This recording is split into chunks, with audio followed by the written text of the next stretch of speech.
우리가 얼마를 이 세상에서 살았든 또 어떤 권세와 풍요를 누리든 우리는 벌거벗은 몸으로 태어나서 결국은 아무것도 가진 것 없이 이 세상을 떠나게 되어 있는 우리들 아닙니까? 그러기에 결국은 없어질 헛된 욕망과 욕심에 우리의 마음과 삶이 빼앗기지 않게 하시고 먼저 하나님의 나라와 의를 구하라는 우리 예수님의 말씀처럼 주님의 말씀과 주님의 뜻을 더 온전히 추구하면서 주님과 동행했던 참된 믿음의 삶을 온전히 살아가며 또 그러한 삶을 우리 가운데 채워가는 그런 참된 믿음의 삶이 되도록 인도하여 주시옵소서. 오늘도 주님의 사람으로 살기 원하여 하루의 첫 시간 주님 앞에 나와 겸손히 머리 숙여 싸우니 오늘도 생명의 양식으로 먹여주시고 주 성령께서 우리의 삶의 모든 길을 친히 이끄시며 인도해 주옵소서. 감사드리며 예수님의 이름으로 기도하옵나이다. 아멘. 찬송 212장입니다. 212장.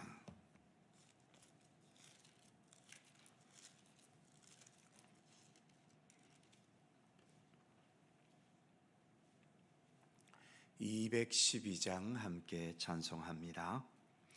겸손히 주를 섬길 때 괴로운 일이 많으나 구주여 내게 힘 주사 잘 감당하게 하소서. 인자한 말을 가지고 사람을 감화시키며 갈 길을 잃은 무리를 잘 인도하게 하소서. 구주의 귀한 인내를 깨달아 알게 하시고 굳건한 믿음 주셔서 늘 승리하게 하소서. 장래의 영광 비추사 소망이 되게 하시며 구주와 함께 살면서 참 평강 얻게 하소서.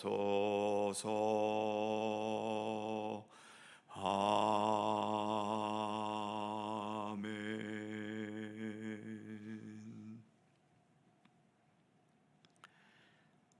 사사기 11장 34절입니다. 구약성경 382면 사사기 11장 34절에서 마지막 40절까지의 말씀입니다. 교독하지요. 제가 먼저 34절 읽습니다. 입다가 미스바에 있는 자기 집에 이를 때에 보라, 그의 딸이 소고를 잡고 춤추며 나와서 영접하니 이는 그의 무남 동녀라.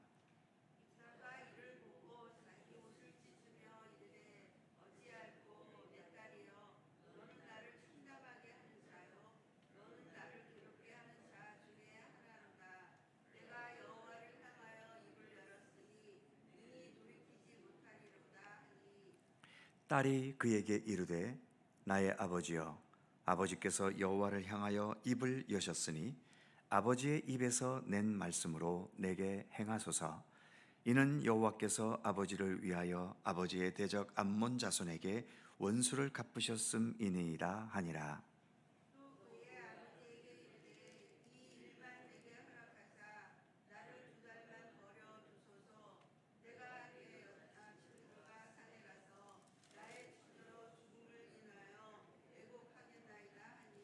그가 이르되 가라 하고 2달을 기한하고 그를 보내니 그가 그 여자친구들과 가서 산 위에서 처녀로 죽음을 인하여 애곡하고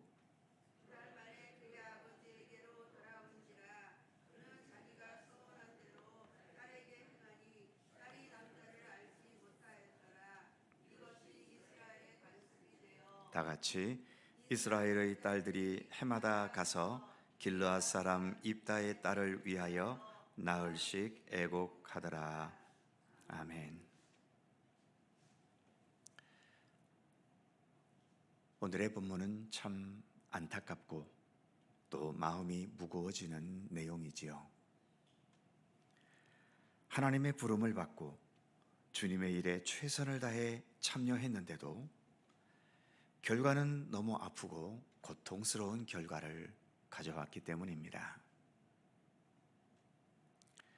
하나님께서 암몬 족속과의 전쟁에서 이기게 해주시면 이기고 돌아왔을 때 내 집 문에서 나와 나를 영접해주는 첫 번째 사람, 그 사람을 하나님께 번제물로 드리겠다는 서원을 했는데 34절에 의하면 입다의 무남동녀 하나밖에 없는 자녀인 딸이 가장 먼저 아버지를 춤추고 기뻐하며 환영했던 거지요. 당연히 전쟁에서 이긴 큰 기쁨이 순식간에, 그리고 입다의 딸은 승리한 아버지가 개선장군으로 돌아오는 것을 춤을 추며 기뻐하다가 정말 순식간에 가장 큰 슬픔이 비극이 되어버리고 만 겁니다. 어제도 말씀드렸듯이 믿음은 단순히 열정만 가지면 되는 건 아닌 거죠. 하나님의 말씀과 뜻을 제대로 알고 깨닫는 가운데서 가야 할 진리의 길이 바로 믿음의 길인 겁니다. 전쟁에서 이겨야 한다는 강박관념이 너무 지나친 나머지 무모한 서원을 하게 됐고, 그 서원의 결과가 입다 자신과 무엇보다도 하나밖에 없는 무남동녀 그 딸에게 비극적으로 나타나게 된 거죠. 우리가 이렇게 교회에 나오는 것은 예수를 잘 믿기 위함 아닙니까? 예수를 잘 믿기 위해 교회라는 공동체가 모였는데도 교회에는 때를 따라 이런저런 일들로 분쟁과 대립을 겪기도 합니다. 신앙생활 잘 하자고 모였는데도 때로는 상처를 주고받고 뭔가 부딪히고 뜻이 잘 맞지 않을 때도 있지요. 예수 잘 믿으려는 열정 그 자체는 우리에게 어찌 보면 부족함이 없습니다. 또 하나님의 일을 잘 하려는 그 열심도 부족함이 없지요. 하지만 주님의 뜻을 따라 해야 한다는, 그리고 내가 기쁜 것이 아니라 주님을 기쁘시게 하는 헌신과 봉사와 또 충성이 되어야 한다는 것이 때로는 부족할 때가 있는 거죠. 열심과 열정도 주님 중심이 아니라 내 중심이 되어버리면 그 결과는 긍정적이지 못한 부정적인 결과를 가져오게 되거나, 오늘의 본문처럼 그 극단적인 경우에는 모두에게 비극이 되어버리는 결과가 되고 마는 것입니다. 그리고 본문에서 아쉬운 것 가운데 또 하나는, 이렇게 서원으로 인해 심각한 문제가 발생했을 때 율법에 의하면 일정한 책임을 지면서 서원을 무효시킬 수도 있습니다.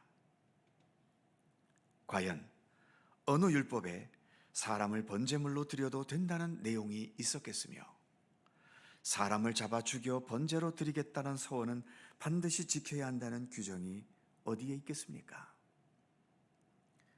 조금만 율법에 대한 내용을 제대로 알았다라면 자기의 딸을 번제물로 드리는 비극까지는 가지 않을 수도 있었을 텐데, 그 율법에 대한 내용을 입다도 몰랐고 딸도 몰랐고 이스라엘 백성 중에 아무도 몰랐나 봅니다. 아무도 이에 대해 도움 주는 사람이 없어서 서원은 어쨌든 반드시 지켜야 한다는 그 하나의 율법에만 얽매여서 멀쩡한 젊은 딸을 죽음에 이르게 하고 말았던 거죠. 지도자의 유형 중에 첫 번째, 똑똑하면서 부지런한 사람; 두 번째, 똑똑한데 게으른 사람; 세 번째, 멍청한데 부지런한 사람; 네 번째, 멍청하면서도 게으른 사람. 이렇게 네 가지 유형이 있다고 합니다. 이 중에서 그 지도자를 따르는 다른 사람을 가장 편하게 해주는 유형은 똑똑한데 게으른 지도자라고 하지요. 게으르니까 일을 만들지 않고 다른 사람을 힘들게 하지는 않는데, 하지만 똑똑하기 때문에 그 똑똑함으로 뜻을 이루어갈 수 있다는 겁니다. 반면 사람을 제일 힘들게 하고 골치 아프게 하는 유형의 지도자는 멍청한데 부지런한 지도자라고 하지요.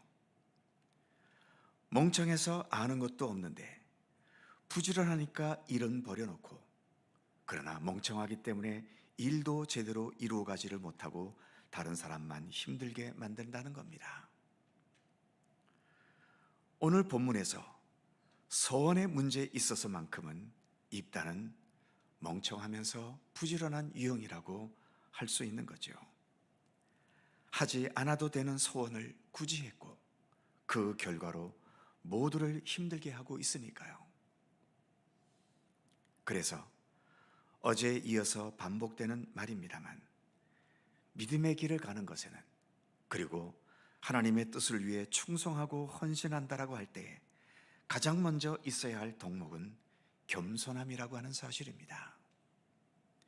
내 열심과 주장과 뜻을 먼저 앞세울 게 아니라 주님의 뜻과 주님께서 원하시는 것이 무엇인지, 그리고 우리 모두에게 덕이 되고 우리 모두가 함께 기뻐할 수 있는 길이 어디에 있는지를 먼저 생각하고 고민할 줄 아는 겸손함이 있어야 하는 겁니다.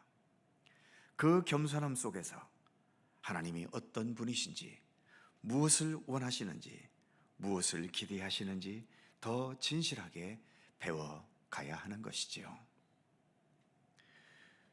겸손한 배움의 의지가 중단된 믿음은 때로 본문의 경우처럼 주를 위해 열심히 섬기며 일을 해놓고도 결과는 이렇게 위험하고 비극적인 상황으로 나아갈 수 있게 되는 것입니다. 겸손과 배움의 의지, 우리가 예수를 믿는 믿음의 과정 중에 가장 중요한 필수적인 요소들임을 잊지 말아야 할 것입니다. 오늘도 겸손한 마음으로 예수 그리스도를 배우고 따르는 데 나아가는 우리 모두가 되기를 간절히 소망합니다. 기도하겠습니다. 거룩하신 하나님, 암몬 족속과의 전쟁에서 멋지게 이겨놓고도 참으로 비극적인 결과를 가져왔던 안타까운 장면을 우리가 말씀으로 함께 살펴보았습니다. 이겨야 한다는 강박감은 누구에게나 있지 않겠습니까? 그러나 우리가 어떻게 이겨야 할지, 그리고 이기고 난 후에 어떻게 해야 할지 우리는 좀 더 하나님 앞에서 겸손히 묻고 주님의 뜻을 헤아리는 그런 자세가 우리에게 있어야 함을 본문 앞에서 다시 한번 되새겨 봅니다. 때로는 우리가 주님을 향한 믿음의 열정으로 나아가고 또 하나님의 영광을 위해 많은 일들을 위해 충성하고 헌신할 때에 이와 같은 겸손한 의지를 잃어버리고 자신의 뜻을 이루어야 한다는, 또 자신의 생각대로 돼야 한다는 이런 생각에 갇혀서 결국 그 결과가 어두운 결과로 또 본문과 같은 비극적인 결과로 다가오는 경우들을 우리는 많이 경험합니다. 하나님 그러기에 믿음의 길을 걸어가면서 언제나 주님 앞에 겸손히 머리 숙이고 주님 앞에 무릎 꿇을 수 있고 주님께서 진정 원하시는 참된 것이 무엇인지를 언제나 진지하게 묻고 고민하는 가운데 우리의 믿음의 길을 더욱더 바르게 걸어갈 수 있도록 이끌어 주시기를 원하옵고 기도합니다. 주님은 겸손한 자를 찾으시며 또 그 겸손한 의지 속에서 주님을 향한 믿음의 길도 더욱더 바르게 갈 수 있음을 늘 잊지 않으며, 그래서 항상 그 겸손의 의지로 주님을 섬기고 또 교회를 섬기고 이웃을 섬기며 하나님의 선하신 뜻을 굳건히 행해 나갈 수 있도록 우리 가운데 함께하여 주시옵소서. 오늘도 주님 앞에 나와 기도하게 하심을 감사합니다. 기도하지 않을 수 없는 많은 기도의 제목들이 우리에게 있습니다. 특히 여전히 아프고 여전히 힘들고 여전히 해결되지 못했고 여전히 부족하고 여전히 벗어나지 못한 죄악과 또 다듬어지지 못한 우리의 성품과 인격이 있습니다. 간구하며 기도할 때마다 주님께서 우리의 삶의 모든 문제 가운데 친히 개입하시고 간섭하셔서 하나하나 주 안에서 극복되고 해결되어 가게 하시며, 그리하여 이 모든 것들이 합력하여 더 아름다운 선한 역사로 나아갈 수 있도록 인도하여 주시옵소서. 우리의 가정을 위해 또 우리의 믿음의 공동체인 교회를 위해 그리고 날마다 끊임없는 문제 가운데 있는 이 나라와 이 민족과 온 세계를 위해 기도할 때에 기도할 내용이 얼마나 많이 있습니까? 간구하며 기도할 때마다 우리들의 기도를 통하여 주님께서 역사해 주시기를 원하옵고 기도합니다. 우리가 무슨 힘이 있다고 이 모순된 세상을 바르게 잡아갈 수 있겠습니까? 그러나 이를 위해 우리가 간절히 기도할 때에 우리 주님의 강권적인 능력으로 이 땅의 무질서함 속에 하나님의 질서가 임하고 깨어진 분열과 다툼과 전쟁 가운데 하나님의 평화가 임할 수 있으며, 무수한 범죄와 불의가 팽배한 이 세상 속에 하나님의 정의와 주님의 선하신 뜻이 이루어져 갈 수 있도록 우리 하나님 역사하여 주옵소서. 주님의 손길을 기대하고 신뢰하면서 언제나 변함없이 항상 기도하기를 힘쓰는 믿음의 백성들 되게 하여 주시옵소서. 오늘 하루도 주님과 함께 동행하는 귀한 날이 되기를 원하옵고 우리 구주 예수 그리스도의 거룩하신 이름으로 기도하옵나이다. 아멘. 하늘에 계신 우리 아버지, 아버지의 이름을 거룩하게 하시며 아버지의 나라가 오게 하시며 아버지의 뜻이 하늘에서와 같이 땅에서도 이루어지게 하소서. 오늘 우리에게 일용할 양식을 주시고 우리가 우리에게 잘못한 사람을 용서하여 준 것 같이 우리 죄를 용서하여 주시고 우리를 시험에 빠지지 않게 하시고 구하소서. 나라와 권능과 영광이 영원히 아버지의 것입니다. 아멘. 함께 기도하시고 자유롭게 돌아가시겠습니다.